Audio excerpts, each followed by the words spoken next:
Una de las explicaciones más simples acerca de la adquisición del lenguaje se la debemos al filósofo medieval San Agustín, quien sobre la base de sus propios recuerdos infantiles sostuvo que mientras los adultos nombraban y miraban las cosas, él miraba y recordaba el nombre pronunciado por los adultos. Escuchando las palabras en diversas ocasiones, fue gradualmente deduciendo a qué se referían y qué permitían expresar cuando se las nombraba. Este enfoque prevaleció durante mucho tiempo.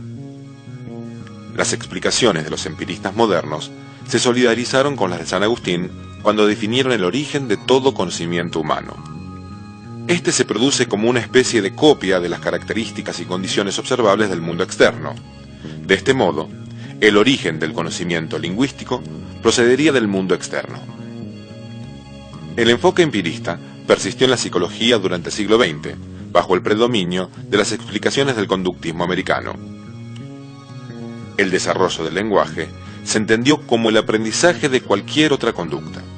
El aprendiz de la lengua imita las actuaciones de un modelo y es reforzado en sus actuaciones correctas. Para el conductismo, se trata de un aprendizaje de palabras y no del aprendizaje de una función compleja y creativa. La explicación conductista resultó insuficiente y en gran medida inadecuada, porque la hipótesis que ellos sostenían acerca de la adquisición del lenguaje era básicamente una teoría general que daba cuenta de cualquier aprendizaje, desde una conducta motriz hasta una conducta lingüística. Y básicamente se explicaba por imitación y refuerzo, en el caso del lenguaje, de las emisiones correctas de los niños. Evidentemente tenemos que presuponer que, de acuerdo con esta teoría, los niños tendrían que escuchar todas las frases que luego van a emitir. Y esto, ya a mediados del siglo XX, era francamente insostenible. Si nosotros pensamos que en el curso de tercero al quinto año los niños desarrollan básicamente una gramática, ellos empiezan a utilizar reglas gramaticales y apenas las dominan, son sistemáticos en su uso. Por ejemplo, cuando utilizan las reglas de conjugación de verbos, aplican la regularidad a todos los verbos. Entonces, estas regularidades ellos no las han escuchado de los adultos. ¿Cómo lo explicamos? Noam Chomsky introdujo un enfoque mentalista en la psicología del lenguaje americana, al considerar que los bebés no tienen preferencias lingüísticas y llegan a hablar cualquier lengua con la misma facilidad y en forma muy temprana, a pesar de la pobreza estimular. Postuló una competencia innata para la adquisición del lenguaje que afectó a los enfoques ambientalistas más extremos en psicología.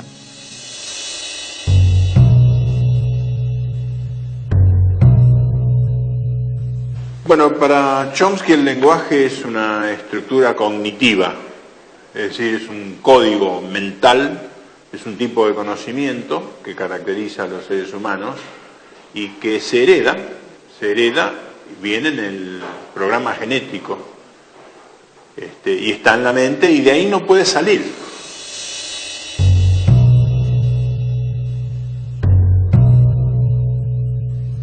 La adquisición del lenguaje para Chomsky es una función de dos elementos. Uno es una capacidad innata que se llama facultad del lenguaje o hoy en día gramática universal, y la otra es la experiencia lingüística, es decir, lo que el chico escucha.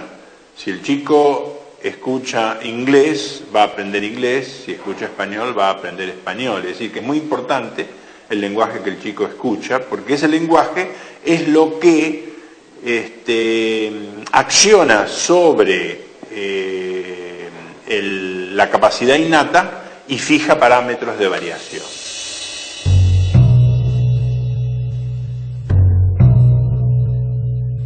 Sí, principios y parámetros son dos conceptos que explican los universales lingüísticos, es decir, lo que todas las lenguas tienen en común.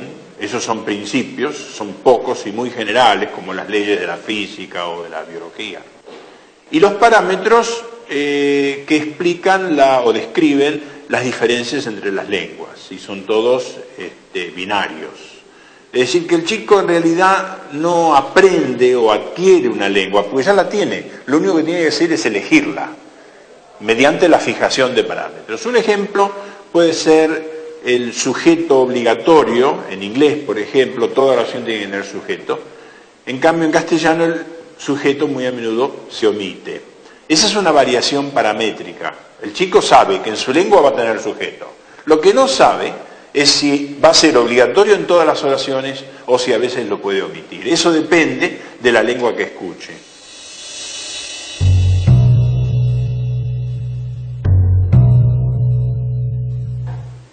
El significado, igual que los sonidos, que son los dos elementos que hay que unir, en el lenguaje los sonidos se usan para expresar significados, estos dos componentes, significado y sonidos, en realidad están afuera del lenguaje.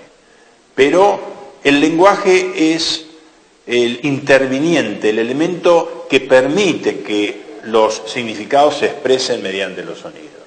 Los animales expresan sus sentimientos o sus conceptos, por rudimentarios que sean, directamente a través de sonidos. Los humanos no. Los humanos expresan sus significados a través del lenguaje, es decir, a través de una sintaxis que combina palabras y que es creativa. El medio de comunicación que tienen los animales no es creativo, es instintivo. Ellos tienen que decir lo que deben decir por naturaleza. En cambio el hombre no, el hombre dice lo que él quiere individualmente.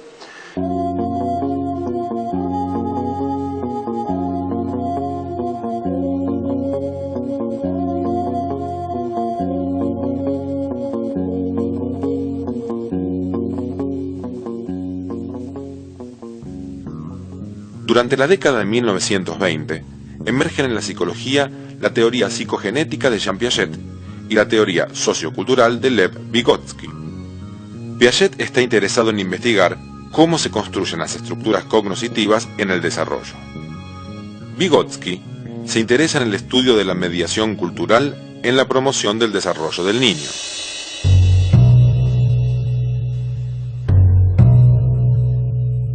Vygotsky entiende la génesis del lenguaje a partir de su origen social en las prácticas intersubjetivas.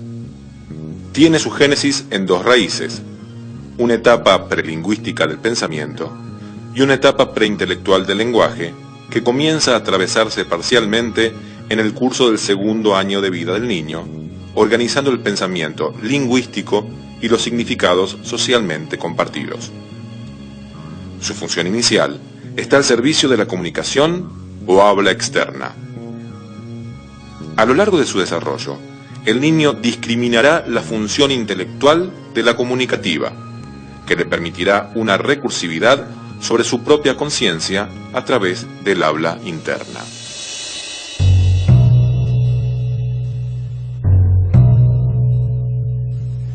En el final del desarrollo sensorio-motor, emerge una capacidad general, la función semiótica, que posibilitará la reconstrucción, en un nuevo estadio de desarrollo, de los logros construidos por la inteligencia práctica.